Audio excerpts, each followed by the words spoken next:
सत्य और धर्म के अद्भुत उदाहरणों से भरी हुई है। ऐसी ही एक अमर गाथा है राजा हरिश्चंद्र की, जिन्हें सत्य और धर्म के प्रतीक के रूप में जाना जाता है। उनके जीवन की कहानी आज भी प्रेरणा का स्रोत है।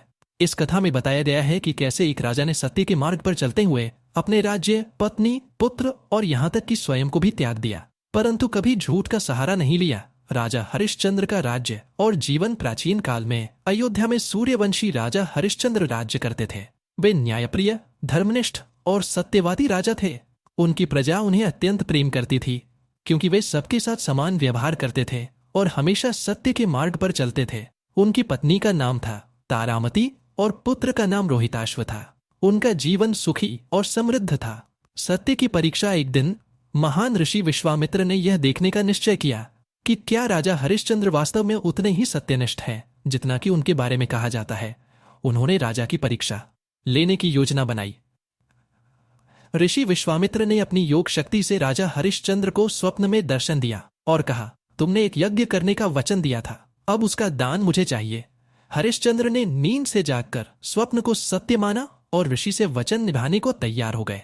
ऋषि विश्वामित्र ने राजा से भारी दान की मांग की, संपूर्ण राज्य, धन, महल, वस्त्र आदि। राजा ने बिना किसी हिचक के सब कुछ दान कर दिया।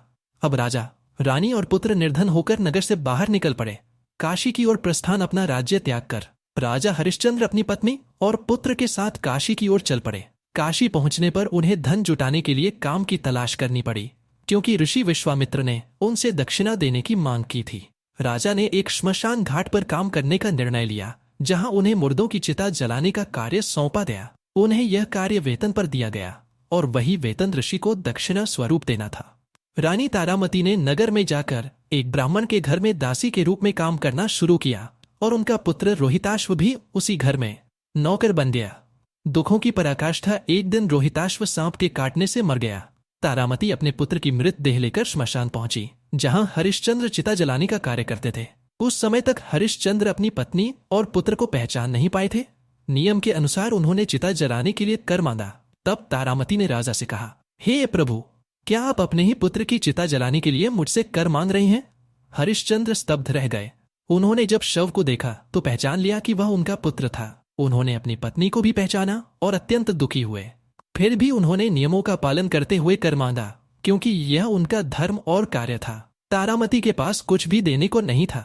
तब हरिश्चंद्र ने कहा, यदि तुम्हारे पास कुछ नहीं है तो मैं अपने वेतन से यह कर चुका दूंगा। सत्य की विजय तभी आकाशवाणी हुई और देवताओं सहित ऋषि विश्वामित्र प्रकट हो गए।